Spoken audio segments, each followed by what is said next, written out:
Okay, so for this recipe we need about 2.5 whole eggs and 2.5 egg yolks. Quick tip on how to separate the egg yolks. So we want to crack the egg in halfway, have a bowl for all the egg white to run out into, and then we just put him in there, and then put him in there, and see all that egg white's running out, and we're just left with our yolk. Put them in there, keep getting rid of our egg whites like that. We don't want any of that, we just want our yolk. Keep transferring, and then we have just our egg yolk that we can add for our recipe. Okay, so here we have our workstation set up. We have our roughly about 4 litres of water to cook our pasta in, and we have 1 tablespoon of salt. So we're going to add our 1 tablespoon into the pasta water. Then we're going to start that boiling. Now, while that's boiling, it's a little bit noisy, but that's okay.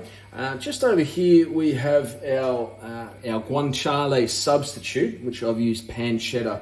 So you can see here with that noise that we've got the pancetta itself cut into battens. I'll grab one of those, just like that. Nice little batten. And then I've also got the fat off it cut into other little pieces. So we actually want some of that fat and that texture to render down, and we're going to use that in our pasta later. So what I'm going to do is I'm going to cook all that together. Some of the fat's going to melt, it's going to render down, and then we're going to take those out, but leave the rendered fat in.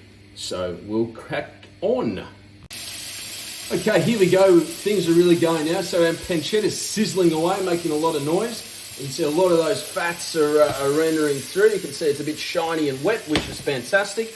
That's what we want to coat our pasta later on. You can see this is almost up to the boil here. And the pasta I like to use is zaffarelli. Cheap, delicious, excellent.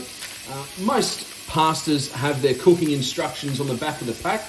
So this one wants 8 minutes in 5 litres of water. Generally I cook it for about 7 or 8 minutes in 4.5 litres of water. And then depending on what sauce, I'll then toss it through the sauce and it can cook that last minute. 2 final things. So 2 garlic cloves, minced garlic cloves, I'm going to add to that pancetta or guanciale or bacon or ham or speck, whatever you like. I'm going to add that right when it's done, just to infuse it with garlic. And then separate to that, we have our egg mixture over there, a total of 5 eggs, and that's about 1/4 teaspoon of pepper. So the eggs have been whisked through. We're going to add our pepper, then we're going to add our cheese, our 100 grams of parmigiano reggiano, and get it going. Okay, so things are really going along well now. I've got about 2 minutes or so until that pasta's done.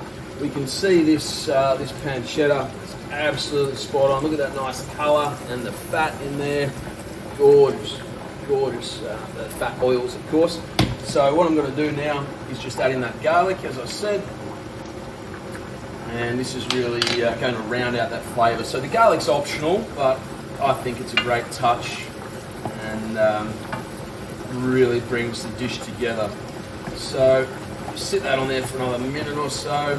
It's probably fine now, but I like it nice, colourful and crispied up. Obviously make sure the heat isn't too hot so the garlic doesn't burn, so really watch that. If it starts to burn, obviously take the pan off the heat. So what we're also going to do is chuck our pepper and our cheese into our egg mixture. And I'm doing this over here because I can keep an eye on that garlic, which does look to be discolouring a little. So I'm just going to take that off the heat, turn the heat off,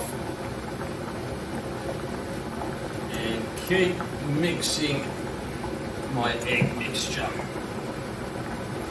So to this, we're basically going to add everything when it's ready, which won't be far off now. Okay, so like I said, my timer just went off for 6 minutes, packet cooking time of 7 minutes. I'm tasting it now. It's almost cooked, still a little bit hard, but nice and soft overall, but just a little bit crunchy, if that makes any sense at all. So normally if I'm having a tomato-based dish or something that's still on the heat over here, I would be draining the pasta and then putting it in there to cook through for that final minute. As I'm just adding it to the pancetta or guanciale, then we're adding it to the egg mixture. We're going to be removing that heat, so I'm not going to do that on this occasion. I'm going to give that another minute just to cook through properly. Okay, so it should be ready now. I'm just going to take my slotted spoon here, try and snag a piece to taste. Very hot, but very delicious. So, take my trusty mug, literally just dip him in there, grab some pasta water, hopefully none of the pasta. So, there's about a quarter or a half in there, which is what I want to help coat that and emulsify that. So, now I'm going to drain this water and then chuck it in there and then in there and then give it a good stir.